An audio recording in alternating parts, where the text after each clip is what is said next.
E aí, gente, tudo bem? Estudando muito? Pois é, no último vídeo eu falei para vocês que passar no vestibular é um projeto a longo prazo. É para ser comparado como se fosse uma maratona e não uma corrida de 100 metros, uma corrida rápida, um sprint, tá bom? E aí a gente falou sobre um ponto muito importante que é sobre planejar o ano todo, e eu dei várias dicas de como fazer esse planejamento do ano todo. Então, se você não viu esse vídeo, corre lá, veja esse vídeo primeiro e depois volta aqui comigo para a gente falar do segundo ponto, que é, após fazer a visão do ano, colocando todas as datas principais no seu calendário, os principais simulados, quando que você vai ter as inscrições, quando você vai fazer as provas, os eventos importantes que você deve participar, sejam eles familiares ou até mesmo relacionados à sua escolha profissional, à sua preparação no vestibular, feriados, enfim. Quando você faz todo esse mapeamento do ano, você organiza o seu calendário, aí você vai para um outro planejamento extremamente importante. E eu, essa semana, corrigi inúmeros cronogramas semanais. Tá? Então, esse é o próximo passo. Você olhou o ano todo, agora você vai olhar aquilo que é fixo, aquilo que é da sua semana, aquilo que você tem uma frequência, uma repetição. Tá? Então, o primeiro ponto é você pegar um horário que seja possível, que seja real. Você não vai colocar no seu cronograma semanal coisas demais, porque senão você pode se sufocar e ele não fica sustentável. E nem colocar de menos. Por exemplo, igual um erro que eu vejo muitos alunos cometerem, eles me mandam os cronogramas deles apenas com os horários das aulas e depois nos horários livres eles colocam exercícios. Mas espera aí, quais exercícios? Como você vai organizar, né? Então a minha dica é que você primeiro, além dos compromissos fixos, que são as aulas semanais, né, que você deve assistir, seja no cursinho presencial, no terceiro ano, né, na grade que a escola te manda, ou num cursinho online, como que você vai fazer os seus horários de aula, outros compromissos fixos que você tem, como, por exemplo, psicóloga, academia, às vezes você vai num evento social, né, da família, ou até né, na igreja, enfim, você vai colocar aquilo que é meio fixo, aquilo que está meio padronizado. E aí depois você vai olhar com muita atenção os seus blocos de estudo, seus blocos de horário, para você fazer seu estudo ativo, aquele estudo que é individual, que é autônomo, em que você, com você mesmo, vai estudar, né, sem a necessidade de um professor ou de outra pessoa. Então, esse é um momento de leitura da teoria, de revisão, de muita prática de exercício, porque isso é fundamental, precisa para realmente ir assimilando aquele conteúdo que você foi recebendo durante as aulas, tá certo? Aí você vai montando esse cronograma. O que eu vejo também erros comuns, né, que os alunos colocam, eles evitam colocar horários de prioridade. Então, eles colocam, às vezes, só lá um bloco grande de exercícios. Mas qual exercício você vai começar? Então, por qual matéria? Vai começar por redação? Vai começar por matemática? É bom dar uma decidida já previamente, para que depois você não fique toda hora, toda semana, todo dia tendo que gastar energia decidindo de novo e aí alguma coisa fica de fora, tá?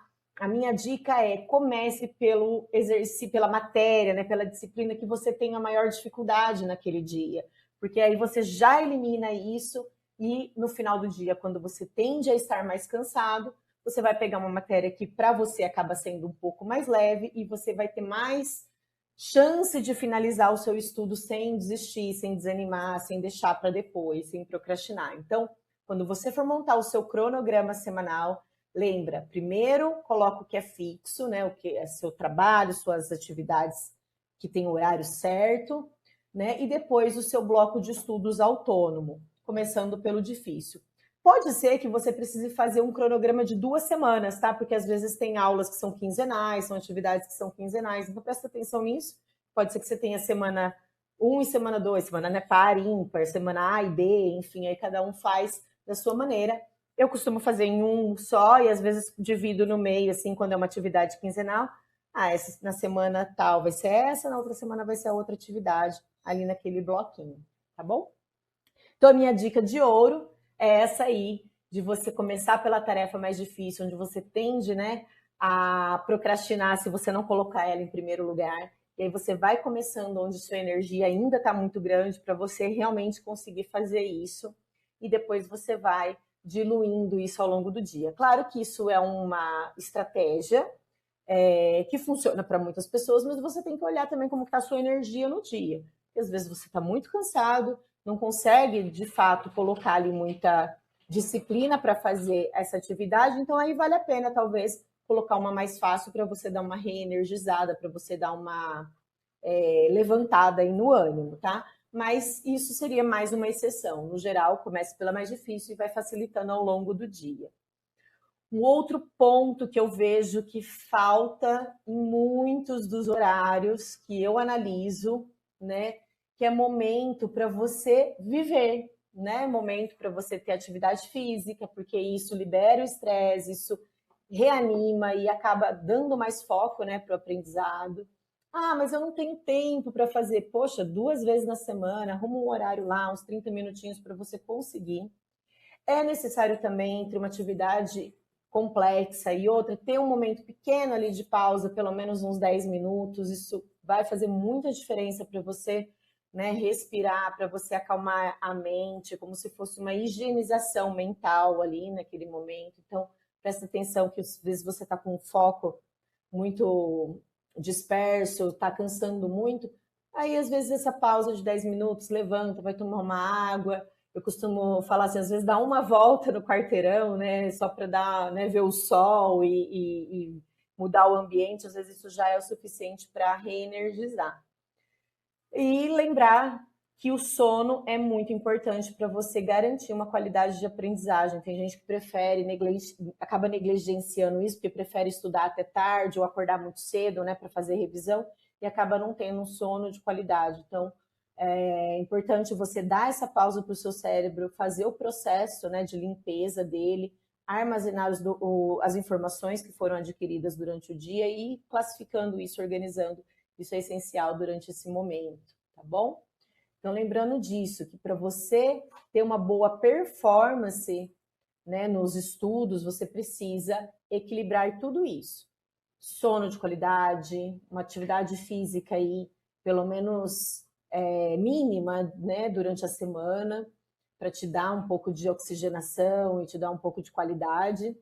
Pausas reais entre as atividades complexas para você ter um momento de respiro e conexão também com aquilo que te importa. Então, estar conversando com pessoas, né, um ambiente em que você possa socializar, isso também contribui muito na sua qualidade de estudo, para a sua saúde mental, tá certo?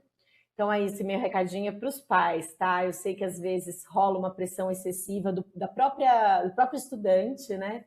Então, fiquem atentos para que vocês apoiem, que eles façam essas pausas, né? Que eles tenham essa vida mais equilibrada, essa rotina mais equilibrada, porque é isso, alta performance é gestão de energia e não só de tempo, tá certo? Para finalizar, o que eu tenho de dar dica aqui para vocês é que nenhum planejamento vai ser perfeito, por mais que você organize bem a semana, é normal, né? Às vezes as atividades tomam mais tempo do que a gente imaginava, né? Essa distribuição entre expectativa e realidade acaba ficando falha. Então, é interessante deixar um bloco de estudo livre durante a semana, ou a cada 15 dias fazer um bloco de ajuste ali para reorganizar a rota, né? Então, ter um momento aí para fazer correção ou exercícios que ficaram para trás, ou isso é muito importante, tem que entrar no cronograma, né? A correção dos simulados, para que você possa voltar a rever os erros, e às vezes esse tempo de correção de simulados precisa em algum momento ser maior, em outro momento é menor. Então, esse bloco de ajustes aí é fundamental para que o seu cronograma seja sustentável, para que ele permaneça aí por um tempo.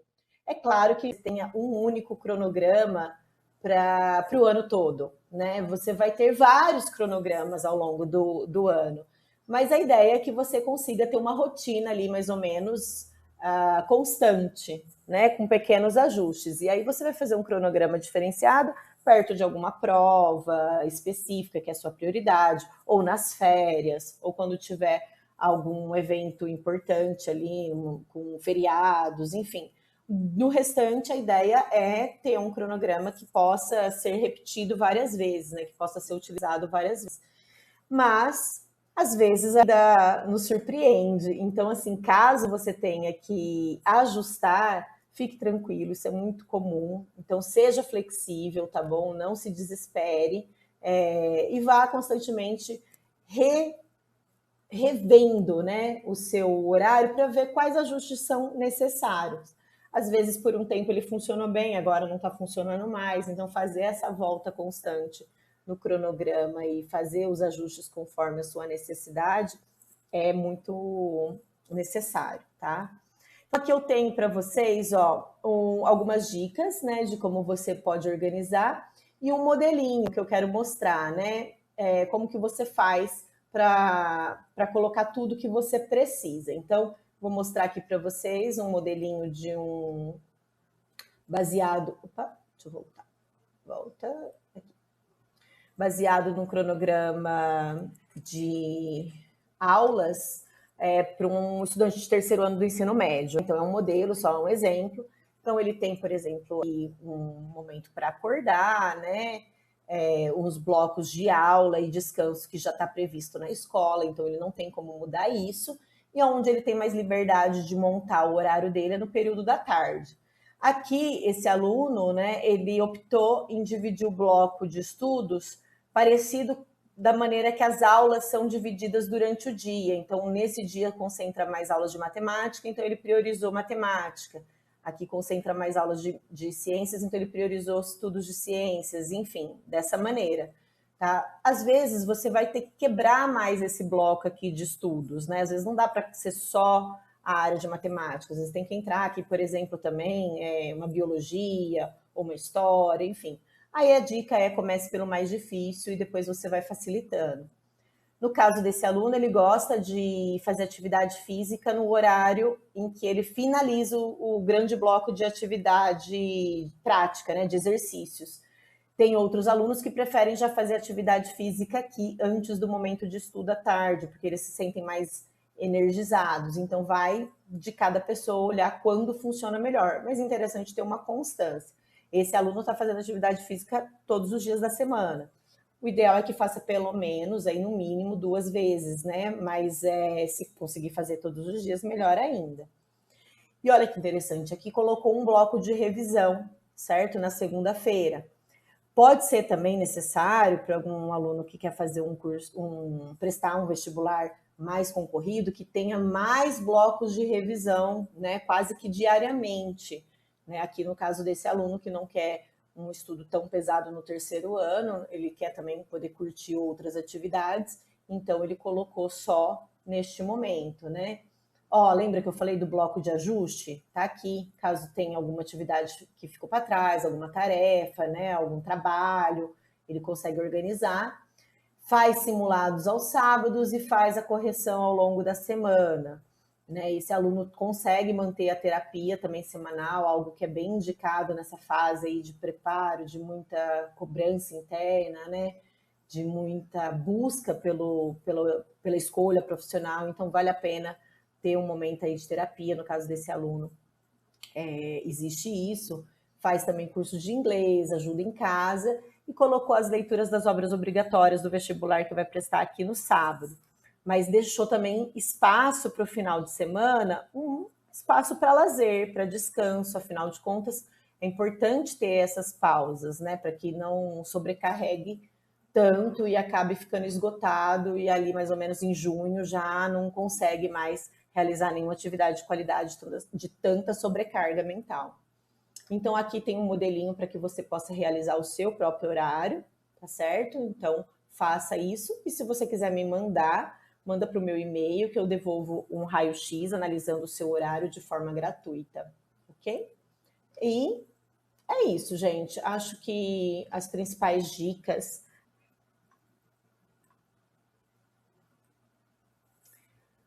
Bom, gente, então essas são as dicas para que você possa realmente ter aí uma qualidade de estudo, né? Lembrando de manter aí então sua saúde mental, né? Conciliando com a atividade física, conciliando um equilíbrio, né? Entre as tarefas. Então aqui também tem algumas dicas nesse guia, né? Para que você possa ir dando check e olhando toda essa parte de ambiente, de estudo, que pode favorecer, né, a qualidade de aprendizagem, a questão do descanso, do autocuidado. Depois vocês dão uma olhada aí com calma nesse material, que está disponível no link aqui na descrição do vídeo, tá? E é isso, vamos para cima, que você continue o seu planejamento com muito foco, seu esforço diário aí para o final do ano a conseguir a almejada aprovação. Boa sorte nos estudos.